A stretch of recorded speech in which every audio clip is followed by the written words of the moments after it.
भारत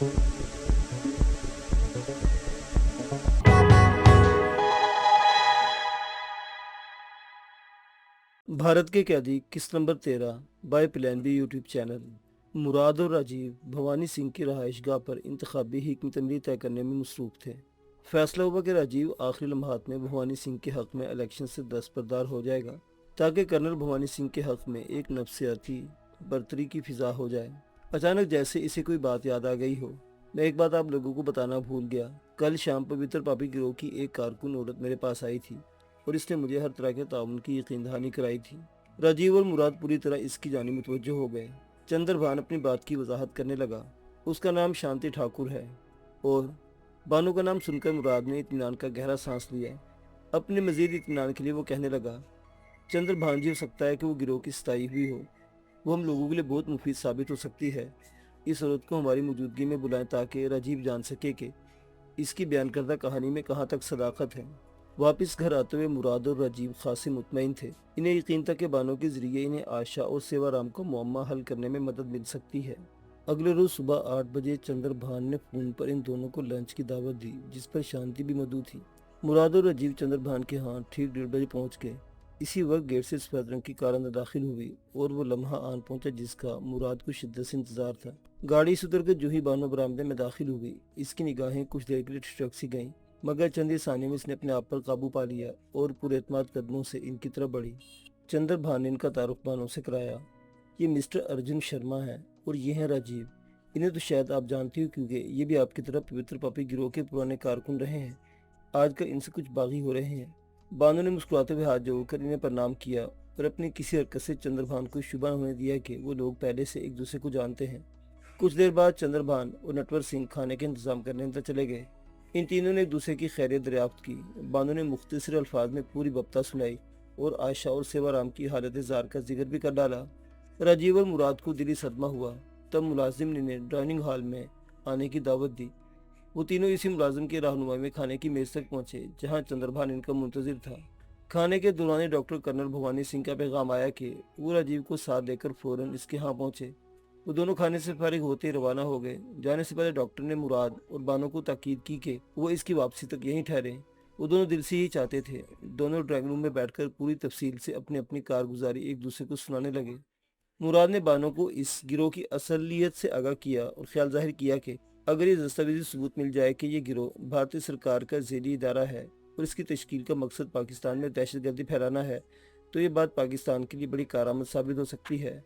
चाय का घूंट हलक से उतारते हुए बानो बोली, मुराद हमें इस बखेड़े में नहीं पड़ना चाहिए। मेरी दानिश में हर अमल जितना बामकसद नजर आता है, दर हकीकत वो उतना ही लायानी होता है। हर अमल से मेरा यकीन उठ सा गया है। लगता है मैं अंदर से मर चुकी हूँ। मुराद, मेरी एक ही ख्वाहिश है कि अपने भाई की मौत का जल्द से जल्द इंतकाम ले लूँ। मैंने अहद किया है कि अपने बेगुनाह भाई की कब्र पर उस वक्त तक नहीं जाऊंगी जब तक इसका कातिल मेरे साथ नहीं होगा, और भाई की कब्र के सिरहाने खड़ी होकर मैं इसके कातिल से इंतकाम लूंगी। मुराद को इसकी ख्वाहिश बड़ी अजीब सी लगी। बानो, तुम क्या कह रही हो?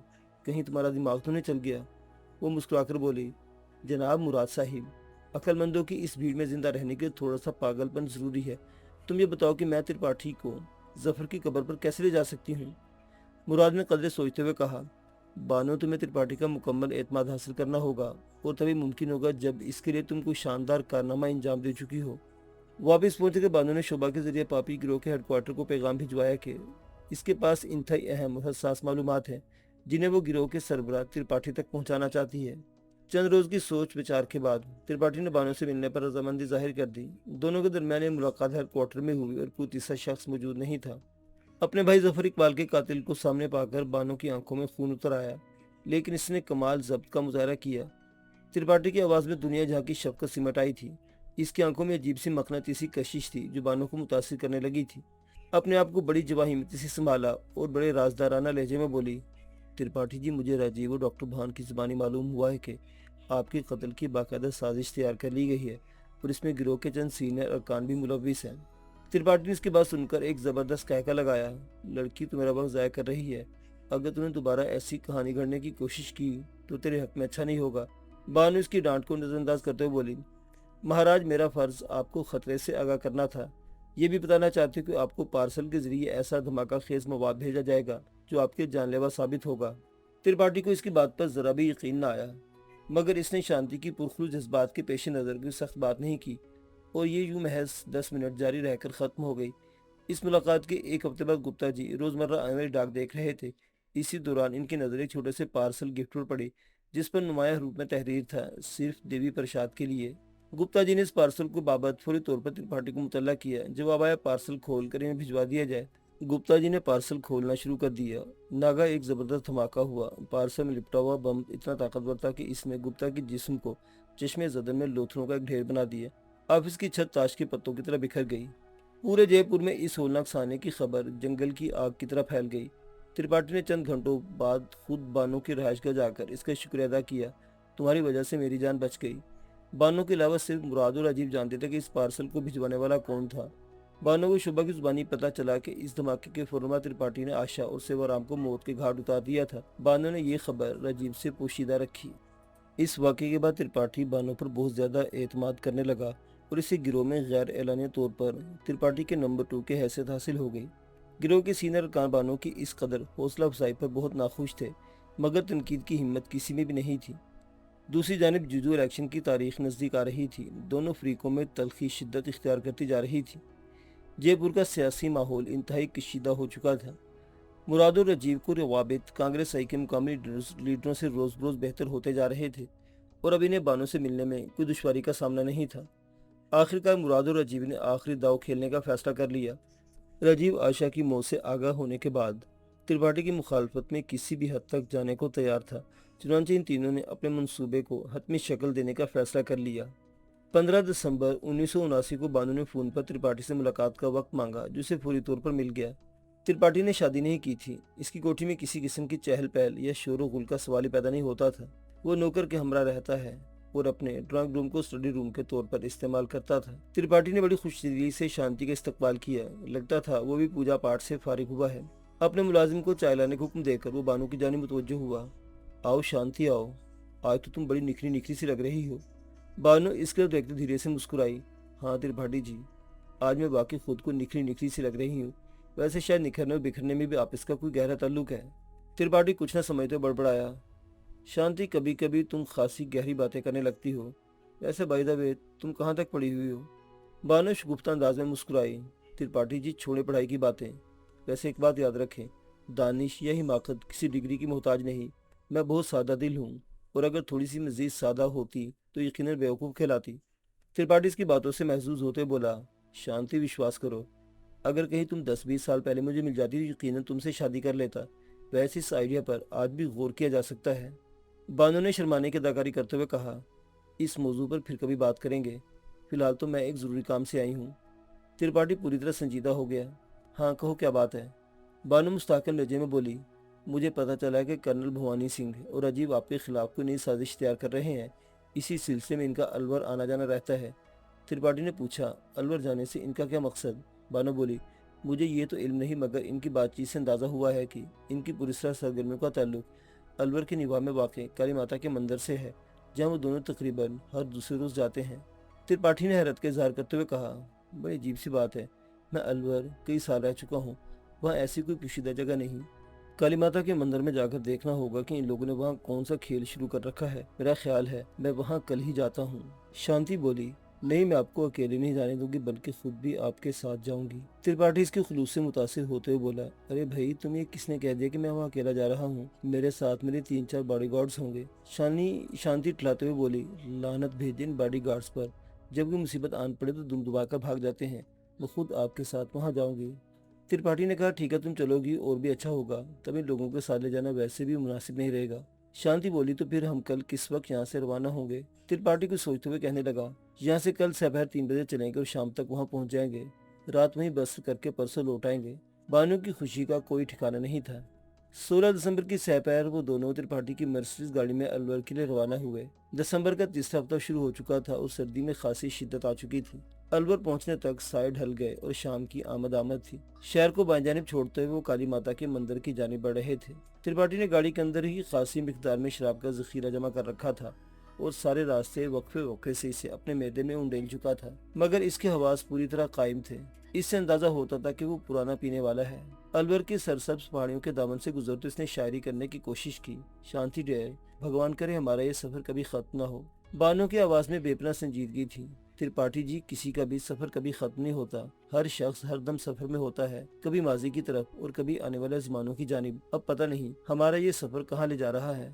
त्रिपाठी इसकी बातों को नजरअंदाज करते हुए बोला, जयपुर में आज तक मुझे कम ही ऐसी औरतें नजर आई हैं जिन्हें खूबसूरत कहा जा सके। उजड़ी हुई शक्लें, साड़ी की ग्रिप से निकले हुए बेढंगे पेट। ऐसे हालात में तुम जैसी सुंदर नारी का साथ गनीमत ही नहीं, माले गनीमत है। इसकी बेहुदा सुनकर पानों का पारा चढ़ता जा रहा था। इसने बड़ी मुश्किल से अपना गुस्सा जब्त किया। वो मौजू बदलते हुए बोली, अभी काली माता का मंदिर कितनी दूर है? त्रिपाठी इसके कंधे पर हाथ रखते हुए बोला, ज्यादा दूर नहीं, आगे कुछ फासले पर मुसलमानों का एक पुराना कब्रिस्तान है, इसी से मुल्ही का ये मंदिर है। बानो धीरे से बड़बड़ाई, तो क्या भारत में अभी तक मुसलमानों के कब्रिस्तान मौजूद हैं? त्रिपाठी का अंदाजा मजे का उड़ाने वाला था। शांति जी, भारत देश में अब मुसलमानों की कब्रें ही जिंदा रह गई हैं, बाकी मुसलमान तो जिंदा लाशें हैं। भगवान ने चाहा तो ये कब्रें भी मिटा दी जाएंगी। अभी बानो इसकी बात पर गौर कर रही थी कि फिर बोल पड़ा, लो वो सामने कब्रिस्तान आ गया। बानो की तमाम हिस्सियात अचानक बेदार हो गई। वो तकरीबन चिल्ला उठी, त्रिपाठी जी, यहीं गाड़ी रोक ले, मैं जरा देखना चाहती हूँ कि कब्रिस्तान कैसे होते हैं। त्रिपाठी ने इसकी जानिब अजीब सी नजरों से देखा, मगर इसने गाड़ी एक जानिब कच्चे में उतार कर रोक ली। बानो ने मिकानकी अंदाज में दरवाजा खोला और बाहर निकल आई। कब्रिस्तान बहुत वसी रकबे पर फैला हुआ था। दूर दूर तक टूटी हुई और वीरान कब्रों के सिवा कुछ भी नहीं था। ऐसा लग रहा था कि वुसअत और वीरानी लाजिम मलजूम है। वो एक जानिब खड़ी होकर जाने की इन ख्यालों में खो गई। बानो को यूं लगा जैसे वो हमेशा से यहीं रहती और इसका इकलौता माँ जाया यहीं किसी कब्र में हमेशा के लिए सो रहा है। वो पागलों की तरह एक एक कब्र को देख रही थी और इसकी आंखों से सावन भादों की झड़ियां लगी थी। थोड़ा आगे बढ़ी तो एक मजारनुमा कब्र दिखाई दी। मुलिका टूटी हुई मस्जिद मजार से ज्यादा उजली हुई थी। शिकस्ता दीवार पर बैठा तन्हा परिंदा इसे मजार का मुतवल्ली मालूम हुआ। इसी असना में एक गवार सा हिंदू आया। धोती चुटिया वाले इस हिंदू ने मजार के सामने मुअद्दिब होकर नमस्कार किया, हाथ जोड़कर कब्र को बोसा दिया, दुआ मांगी और चलता बना। बानो इसकी दुआ नहीं सुन सकी, मगर बेख्तियार इसके मुंह से आमीन निकल गई। त्रिपाठी कार के पास खड़ा इसे अजीब सी नजरों से देख रहा था। कुछ सोचकर वो आगे बढ़ा और बानो के कंधे को जोर से हिलाते हुए बोला, शांति, ये क्या पागलपन है? चलो गाड़ी में बैठो, शाम गहरी होती जा रही है। बानो शायद अपने हवास खो बैठी थी। त्रिपाठी के पांव पकड़ते बोली, त्रिपाठी जी, 3 साल पहले आपने अलवर जेल में जिन 2 पाकिस्तानियों को जान से मारा था, उनकी कब्रें कहाँ हैं? मैं आपके आगे हाथ जोड़ती हूँ, भगवान के लिए मुझे इनका पता बता दें, ताकि मैं वहाँ फातिहा पढ़ सकूँ, अपने भाई को बता सकूँ कि बूढ़ी माँ ने मरते वक्त वसीयत की थी कि जफर इकबाल को कहना कि अपनी छोटी बहनों का ख्याल रखे, मगर वो हमें तनहा छोड़कर इस शहर खामोशा में आ बसा। त्रिपाठी बुरी तरह चौंका। इश्क का भूत इसके सर से गायब हो गया था। इसे बहुत बड़े खतरे का एहसास होने लगा था। इसने बानों को धक्के से परे फेंककर अपनी गाड़ी की जानिब दौड़ लगा दी। अभी वो चंद ही कदम चला होगा कि बरगद के बड़े पेड़ से कोई चीज धब से इस पर आन पड़ी। खौफ के मारे इसके हलक से एक खौफनाक चीख निकली। इसने अपने ऊपर गिरने वाली चीज से जान छुड़ाने की कोशिश की, मगर कामयाब न हो सका। चंद लम्हों बाद अंदाजा हो गया कि कोई शख्स रस्सी से इसके हाथ पांव बांध रहा है। वो इतना खौफजदा हो गया था कि मामूली सी मुजाहमत भी ना कर सका। मुराद और अजीब ने त्रिपाठी को बांधने के बाद बानों को उठाया, जो एक कब्र पर औंधे मुंह पड़ी थी। कुछ देर बाद अपने हवास में आ गई। मुराद त्रिपाठी के सामने पहुंचा और इसके पास बैठते बोला, त्रिपाठी जी, आपने मुझे शायद पहचाना नहीं। 3 साल पहले अलवर जेल में आपने बेबस पाकिस्तानियों पर जो जुल्म किया था, आज इसी का नतीजा आपके सामने है। वो दोनों से बाजू टांगों से उठाकर एक जानिब चल पड़े। वो हिज़ानी अंदाज में चिल्ला रहा था, मुझे कहाँ ले जा रहे हो? कोई जवाब दिए बगैर वो आगे बढ़ते रहे। इनके साथ साथ बानो भी आ रही थी। खासी दूर जाकर उन्होंने त्रिपाठी को एक ताज़ा खुदी कब्र के करीब पटक दिया। त्रिपाठी पूरी तरह अपने होशो हवास में था और इसे आने वाले लम्हात का अंदाजा हो गया था। वो ऊंची आवाज में रोने लगा। मुराद का लहजा दर्जा खुदरा था। मिस्टर त्रिपाठी, रोना धोना फसूल है। 3 दिसंबर 1976 को तुमने जिस खेल का आगाज अलवर जेल के सुप्रीडेंट की हैसियत से किया था, आज उसका ड्रॉप सीन तुम्हें इस कब्र में जिंदा दफनाने के साथ हो जाएगा। ये कहकर उन्होंने इस कब्र के गड्ढे में फेंक दिया। रात की तारीख हर शय को अपने अंदर समेट चुकी थी।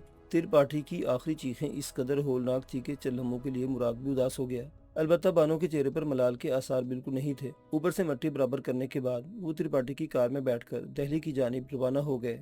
मोअज़्ज़िज़ सामीन हज़रात, भारत के कैदी अपने इख्तिताम को पहुंची। आपको ये कहानी कैसी लगी, अपनी आरा का इज़हार कमेंट बॉक्स में कीजिएगा। कहानी सुनने का शुक्रिया। अल्लाह हाफिज़।